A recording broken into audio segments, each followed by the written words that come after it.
안녕하세요. 나무 아카데미입니다. 오늘은 비 오는 날이면 지금 녹음하고 있는데 창밖에 비가 내리고 있네요.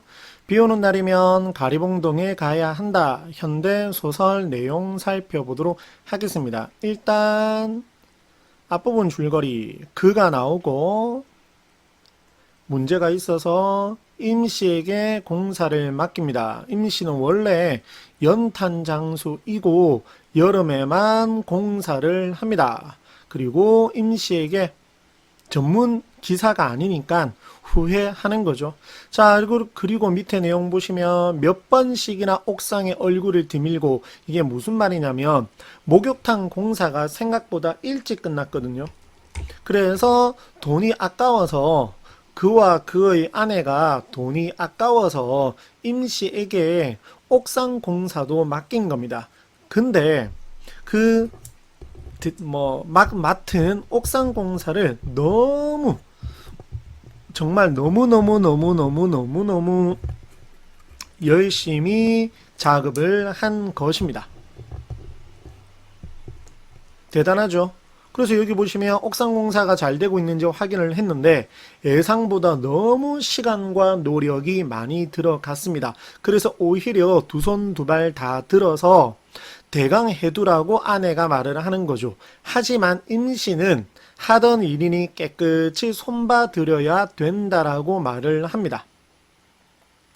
이러한 임씨의 성격과 일하는 태도, 내용 일치 형태로 출제를 할 수가 있겠죠. 됐습니까? 그래서 밑에 보시면 임씨의 처지에 대한 연민도 나와 있는데 너무 일을 많이 하는데 그리고 너무 일을 잘 하는데 생활은 너무 고달프다라는 겁니다. 그러면서 임씨에 대한 오해를 가졌다라는 것 생각을 하고 있고 하지만 밑에 보시면 임씨 아내는 저 사람도 이제 세상에 공돈은 없다는 사실, 즉 옥상 방수 공사를 맡긴 것에 대해서 전혀 미안해 하지 않는 겁니다. 하지만 이러한 그와 아내의 생각은 조금 있다가 보면 바뀌게 됩니다. 밑에 보시면 아내는 기다리는 동안 술상을 보아놓고 있었다. 너무 일을 많이 했기 때문이겠죠. 오히려 근데 임씨는 사과를 합니다. 왜? 생각보다 너무 공사가 늦어진 것에 대해서 미안함을 느끼는 것이지요. 됐나요? 그리고 서사갈래에서는 이렇게 언제든지 단어 뜻을 확인하는 문제가 출제될 수 있다는 것 잊지 마시고 밑에 보면 자 똑같죠? 자, 노모가 칭찬을 하는 겁니다. 너무 성실하게 일을 했고 공손하고 예의도 바릅니다.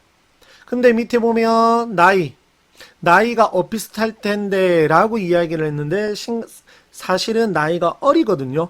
그가 임씨보다 나이가 어립니다. 한 살이 어립니다. 하지만 시험에 잘 나오는 부분인데 임씨가 나이 어린 사람에게 고용되었다는 것을 알면 마음이 상할까봐 걱정이 되어서 임씨를 배려해서 나이를 한 살 속였습니다. 됐나요? 그 다음 밑에 제일 중요한 거 이제 돈 얘기 나오는데 돈을 깎으려고 합니다. 임씨의 아내는 아니죠. 그의 아내죠. 그의 아내가 돈을 깎으려고 합니다. 왜냐면 이제 처음 견적보다 일이 조금 빨리 끝났고 물론 옥상 일을 시켰기는 했지만 돈을 좀 깎고 싶은 거죠. 이러한 아내의 태도와 관련된 문제 출제될 수가 있겠습니다. 자, 그러나 그러한 아내가 돈을 깎으려고 하는 그 모습이 그는 못마땅합니다. 요것도 기억하고 있으시면 되고 자, 그리고 밑에 보시면 차근차근 계산을 하는데 그 계산하는 모습을 보면서 임씨가 혹시나 높은 금액을 청구할까봐 걱정을 하고 있는 자기 자신이 역겹다라고 말을 합니다. 이러한 부분들도 꼭 기억을 하고 있으시고 자, 근데 7만원을 마련합니다. 얼마? 7만원.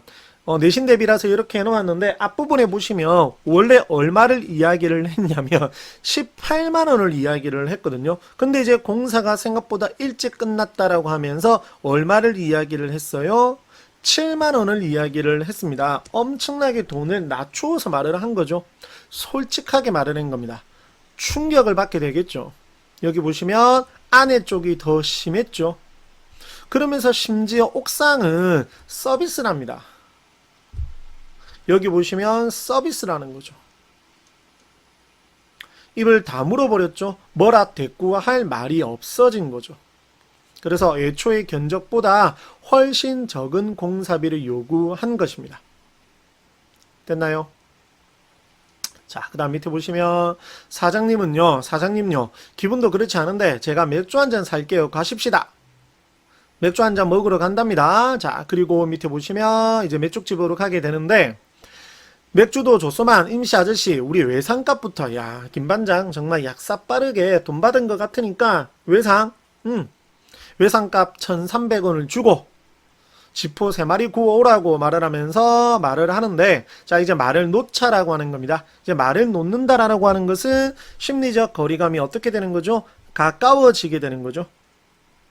당연한 얘기겠죠. 말을 높이면 심리적 거리감이 조금 있는 거지만 여기서는 심리적 거리감이 없다, 많이 줄어들었다 라고 생각을 하시면 됩니다.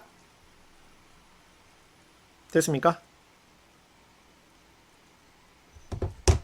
그 다음 밑에 보시면 좋습니다, 좋수다, 형씨라고 말을 하죠. 호칭의 변화가 일어나고 있고요. 자, 그러면서 이제 자신들의 가족 얘기를 하는데 여기 보시면 자식을 사랑하는 마음, 자식에 대한 애정,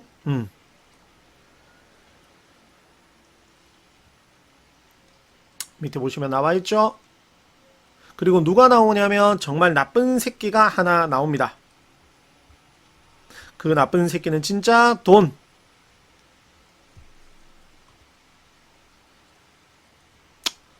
돈 욕심 부리는, 여기 보시면 몰염치하고 이기적인 스웨터 공장 사장.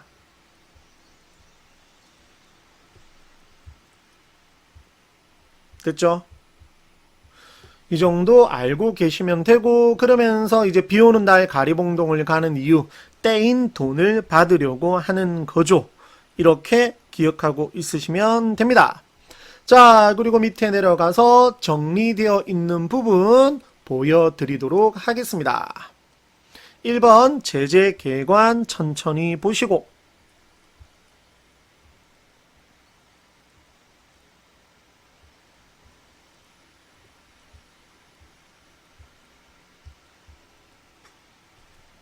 보셨으면 2번 작품의 구성 천천히 읽어보시기 바랍니다. 오른쪽 3번 등장인물의 성격과 그 성격에 반영된 작가 의식도 매우 중요합니다. 천천히 읽어보시고, 보여드리는 자료는 원래 유료 자료이거든요. 저희 사이트에서 이용을 하는. 그러나 저희 이제 유튜브 채널에서는 이렇게 공짜로 무료로 보여드리고 있는 것입니다. 안에 보시고, 아내가 조금 이해타산적이고 물질 만능주의적 사고에 조금 빠져있는 사람 맞습니다.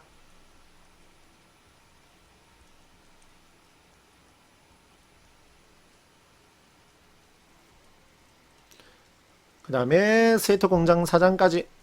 그 다음에 볼 거 많습니다. 4번에 심리변화, 의심과 갈등을 했다가 보시고 화해와 공존으로 가는 것 전부 다 보시고, 오른쪽에 있는 공간적 배경, 이 원미동, 원래 이제 원미동 사람들이라고 하는 연작 소설의 일부분이거든요. 원미동과 가리봉동. 됐습니까? 이렇게 내용을 정리해 두면 될 것 같습니다. 오늘 영상도 학생 여러분들께 많은 도움이 되었기를 바랍니다. 감사합니다.